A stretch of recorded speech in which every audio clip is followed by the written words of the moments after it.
অত্যাৱশ্যকীয় সামগ্ৰীৰ মূল্য বৃদ্ধিৰ বিৰুদ্ধে নাজিৰাত অসমীয়া যুৱ মঞ্চৰ প্ৰতিবাদ। ৰাজ্যৰ যোগান মন্ত্ৰীৰ পুতলিকা দাহ, বিজেপি নেতৃত্বাধীন চৰকাৰৰ পদত্যাগৰ দাবী। ৰাজ্যৰ প্ৰতিদিনাই অত্যাৱশ্যকীয় সামগ্ৰীৰ মূল্য বৃদ্ধিয়ে জুৰুলা কৰিছে সাধাৰণ জনতাক। নিয়ন্ত্ৰণ কৰাত ব্যৰ্থ হৈ পৰিছে ৰাজ্যৰ বিয়াগুম যোগান বিভাগ। মূল্য বৃদ্ধিক লৈ আজি ৰাজ্যৰ যোগান বিভাগৰ বিৰুদ্ধে নাজিৰাত অসমীয়া যুৱ মঞ্চই প্ৰতিবাদ সাব্যস্ত কৰে। ৰাজ্য চৰকাৰ হাই হাই, যোগান বিভাগৰ কাম নাই আদি শ্লোগানেৰে উত্থাল প্ৰতিবাদ সাব্যস্ত কৰে। অত্যাৱশ্যকীয় সামগ্ৰীৰ মূল্য বৃদ্ধিৰ বিৰুদ্ধে নাজিৰাৰ ৰাজপথত যোগান মন্ত্ৰীৰ পুতলিকা দাহ কৰি মূল্য বৃদ্ধি ৰোধ কৰাৰ দাবী জনোৱাৰ লগতে হিন্দু মুছলিমৰ ৰাজনীতি পৰিহাৰ কৰা, নিত্য ব্যৱহাৰ্য সামগ্ৰীৰ দাম হ্ৰাস কৰাত গুৰুত্ব আৰোপ কৰিবলৈ দাবী জনাই অসমীয়া যুৱ মঞ্চই। মূল্য বৃদ্ধিক লৈ আজি ৰাজ্যৰ যোগান বিভাগৰ বিৰুদ্ধে অসমীয়া যুৱ মঞ্চই ধৰ্ণাৰে উত্তাল কৰি তোলে নাজিৰাৰ ৰাজপথ। শিৱসাগৰৰ পৰা ফাৰহান লস্কৰৰ ৰিপৰ্ট, বৰহাৱৰ লাইভ। হিন্দু মুছলিম ৰাজনীতি বাদ দি এইখন চৰকাৰে মূল্য বৃদ্ধিৰ ওপৰত গুৰুত্ব প্ৰদান কৰক। সবকা সাথ সবকা বিকাশ, হৰ হৰ মোদী ঘৰ ঘৰ মোদী। अच्छे दिन कब आएंगे नरेंद्र मोदी जी? अच्छे दिन कब आएंगे हिमंत बिश्व शर्मा जी? कत गल है धुरंधर MLA मिनिस्टार जी गरु गाड़ी লৈ আপোনাৰ সিলিন্ডাৰ লৈ পিঁয়াজৰ মালা পিন্ধি আন্দোলন কৰিছিলে? লাজ লগা নাই আপোনালোকৰ?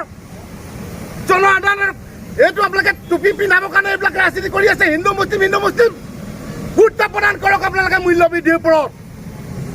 আজি মা দেউতাৰ কাৰণে আমাৰ দৰৱ কিনিবলৈ চিন্তা, দাইল কিনিবলৈ চিন্তা, মিঠাতেল কিনিবলৈ চিন্তা, চিলিণ্ডাৰ কিনিবলৈ চিন্তা। লাজ লগা নাই আপোনালোকৰ? অকল জাক জমকৰ চৰকাৰ হ'লে আপোনালোকৰ চলি যাব? অকল অভাৰব্ৰিজ কেইখন বনাই দিলে আপোনালোকৰ চলি যাব? কাজিৰঙাত এখন গাড়ী দি দিলে চলি যাব? লাজ লগা নাই মুখ্যমন্ত্ৰী ডাঙৰীয়া? আপোনাক এই অসমৰ জনগণে আমি আপোনাক কিমান বিশ্বাস কৰি আপোনাক মুখ্যমন্ত্ৰী আপোনাৰ দায়িত্বত বহালোঁ, আপোনাক ভোট প্ৰদান কৰিলোঁ, কিন্তু আপুনি অকণমানো আমাৰ অসমৰ তথা অসমীয়া ৰাজ্যৰ কথা চিন্তা নকৰিলে। আপুনি অকল ভোটৰ লালসাত হিন্দু মুছলিম তাৰ বাহিৰে বেলেগ কাম আপোনালোকৰ একো নাই।